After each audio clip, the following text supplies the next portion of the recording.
যাচ্ছিল, ওকে আমরা তুলে নিয়েছি। আর এই যে আমরা সবাই শাড়ি পরে নিয়েছি। আমরা এখন যাচ্ছি হচ্ছে সোনাঝুরি হাটে, তাই তো? হ্যাঁ, সোনাঝুরি হাটে যাচ্ছি। তো এখন তো অনেকটা মানে প্রায় সন্ধ্যা হয়ে এসছে। কি করব, কিছু করার নেই, কারণ আমরা অনেকটা দেরি করে এসেছি। আমরা হোটেল এখানে এসেই বুক করেছি, তো সেই কারণে।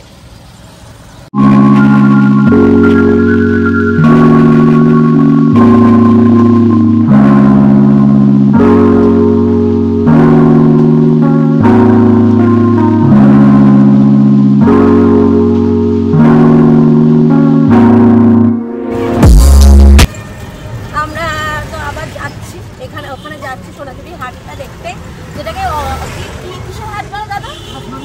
ওটা সোনাঝুরি হাট, খোয়াই হাট। আচ্ছা, তো দেখেছি তো অনেক ইউটিউবে দেখেছি যে খুব ভালো ভালো জিনিস পাওয়া যায়, অনেক শাড়ি পাওয়া যায়, অনেক অর্নামেন্টস পাওয়া যায়, দেখতে খুব ভালো লাগে। সোনাঝুরি জঙ্গলটার মধ্যে মানে ফরেস্টের মধ্যেই হাটটা বসে, সেটা খুব ভালো লাগে। আর এখানে একটু হালকা হালকা ঠান্ডা রয়েছে। কতটা দেখতে পারবো জানি না। হ্যাঁ, কতটা দেখতে পারবে, এখন পুরো অনেকটা দেরি হয়ে গেছে। অ্যাকচুয়ালি কি হয়েছে, বাচ্চা কাচ্চা থাকলে যে জিনিসটা হয়, একটু দেরি হয়ে গেছে। এখন 5টা বাজে, তো দেখি কতটা কি দেখতে পারি, তোমাদের সাথে কতটা শেয়ার করতে পারি। হ্যাঁ, জানি না, যে আশা নিয়ে এসেছি জানি না পারবো কিনা, কোনো ব্লগ করতে পারবো কিনা আমি জানি না, সত্যি কথা ঠিক করে। এখানেই না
থেকে শুরু হবে, পাত্তি করতে 10টা।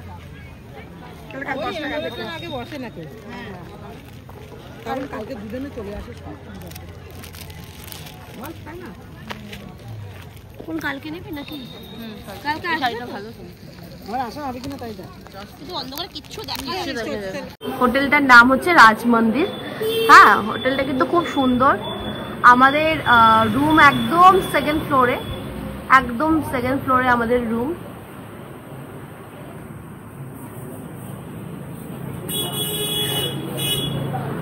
আমি রুম ট্যুরটা পরে দেব।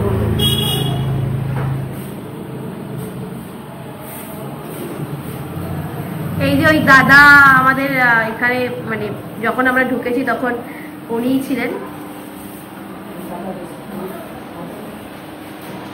দাদা কি নাম আছে আপনার? সন্তু। আচ্ছা, আপনার কন্ট্যাক্ট নাম্বারটা একটু বলে দিন, যাতে লোকে আসলে তাড়াতাড়ি ভালোভাবে কন্ট্যাক্ট করতে পারে। 8967115521। আর অ্যাড্রেসটা একটু বলে দিন। বোলপুর ভুবনডাঙ্গা। আচ্ছা, বোলপুর ভুবনডাঙ্গাতে ওনাদের হোটেল, বাট খুব ভালো, পরিষ্কার পরিচ্ছন্ন একদম হোটেল। আর আমরা যে রুমগুলোতে রয়েছে, আমি রুম ট্যুরটা পরে দেবো, কারণ আমার রুমে একদম এলোমেলো হয়ে রয়েছে জিনিসপত্র, কাপড় চোপড় এদিক ওদিক ছড়ানো ছেটানো। কিন্তু আমি বলতে পারি খুব আলো রয়েছে রুমের মধ্যে, একদম ঝলমলে রুম। বাচ্চা কাছে নিয়ে আসলে কোনো অসুবিধা নেই, মানে স্যাঁতস্যাঁতে রুম নয়। আমরা আরও একটা হোটেল দেখেছিলাম, বাট সেটা আমার কাছে একটু স্যাঁতস্যাঁতে লেগেছিল, যার জন্য আমি ক্যান্সেল করে দিয়েছি। বাট এই হোটেলটা কিন্তু বেশ পরিষ্কার পরিচ্ছন্ন। তার সাথে সাথে তো মানে ফ্রিজ ট্রিজ সমস্ত কিছু রয়েছে, আপনারা এসে মানে এতে জল টল সব কিছুই রাখতে পারেন। কিন্তু এখানে কিন্তু এদের নিজস্ব কোনো রেস্টুরেন্ট নেই, এটাই কিন্তু সব থেকে বড় প্রবলেম, রেস্টুরেন্ট নেই। তবে একটু পাশে গেলেই পেয়ে যাবেন, এখানে একটা ছোটোখাটো একটা দোকান রয়েছে যেখানে আমি আমার ছেলের জন্য ম্যাগি বানাবো একটু পরে গিয়ে। উনি কিন্তু অনেক কিছু প্রোভাইড করবে আপনাদেরকে, যেমন জল এক্সেট্রা এক্সেট্রা, আপনারা অনেক কিছুই খাবার দাবার পেয়ে যাবেন। একদম রাস্তার ধার থেকে টোটো যাচ্ছে, আমরা ওই দাদার টোটোতে এসেছি, কালকেও আবার যাব। তো বেশ ভালো ভালো ভালো হোটেল, রাজ মন্দির, তাই তো হোটেলের নাম? রাজ মন্দির, আপনারা গুগলে সার্চ করলেও পেয়ে যাবেন তো রাজ মন্দিরের নাম। হ্যাঁ, খুব ভালো হোটেল, মানে আমরা একদম এসেই সঙ্গে সঙ্গে এসেই বুকিং করেছি, যার জন্য আপনাদেরকে দেখাতে পারিনি। তো চলুন আমরা উপরে যাই।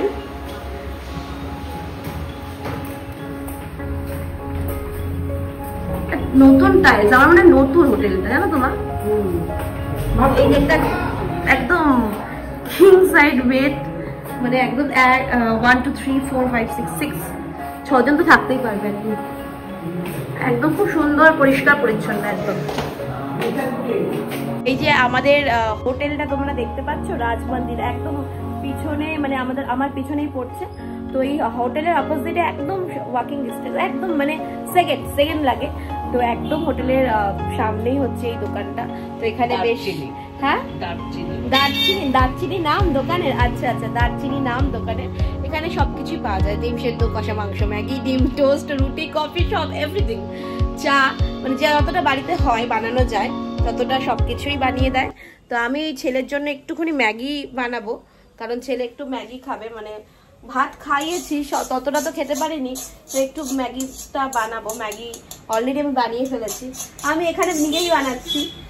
আর আমার ছোট ভাইয়ের জন্যও বানাবো, বড় ভাই খাবে না, বড় ভাই রাতে যেহেতু খাওয়া দাওয়া করবে, সেই কারণে মনিমা বললো যে ওর জন্য বানাতে হবে না, তুই শুধু ভাইয়ের জন্য, ছোট ভাইয়ের জন্য আর পাপার জন্য, মানে ঐক্যর জন্য বানিয়ে নিয়ে। আমি বললাম ঠিক আছে, তাই জন্য ম্যাগি বানাচ্ছি। আমার সুবিধা হলো একটু, সত্যি কথা সুবিধা হলো। এই যে ম্যাগি কেমন হয়েছে? ভালো, মন থেকে বলছো তো? মন থেকে বলছো? আর কি করছো তুমি? পড়ে যাবে, মামার জুতো পড়েছে পায়ে, আর দাদার সানগ্লাস হাতে। Thank you thank you thank you. ও ম্যাগি খাচ্ছে, এই যে ম্যাগি খাইয়ে দিচ্ছি।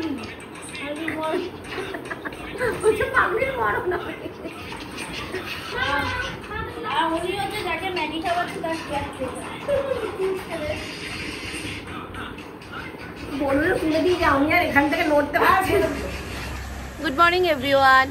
আমি সকাল সকাল উঠে গেছি, সকাল সকাল মানে কালকে সারা রাত আমার ছেলে একদম ঘুমায়নি। জানি না অচেনা জায়গা বলে হয়তো ঘুমায়নি, কারণ মনে হচ্ছে ও একটু ভয় ভয় পাচ্ছিল, কারণ ও বারবার করে উঠে যাচ্ছিল, যার জন্য ওর জন্য আমার আর অরিন্দমের একদমই ঘুম হয়নি সকালবেলা, মানে সারা রাতে জেগে। তো সকাল সকাল উঠে স্নান টান করে নিলাম, এখন একটু বেরোচ্ছি। কালকে সোনাঝুরি হাটে গেছিলাম, রাত হয়ে গেছে, কিচ্ছু কেনাকাটা করতে পারিনি। তো সবাই মিলে ঠিক করেছে যে যেহেতু আজকে বেরিয়ে যাবো এখান থেকে লাঞ্চ করে, ট্রেন ধরবো, লোকাল ট্রেন, তো সেই কারণে এখন যাচ্ছি সোনাঝুরি হাটে। তো দেখি কি কিনতে পারি। এই যে একটা 3 বেড দেয়া রয়েছে, সাথে টি টেবিল, আর পুরো কিন্তু আলো বাতাস সবই ঢোকে। হ্যালো,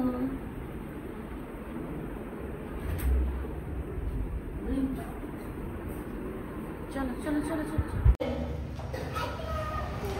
আরে যার ছেলেকে কাঁদতে হাতে দিয়ে দাও, সব সোজা হয়ে যাবে না।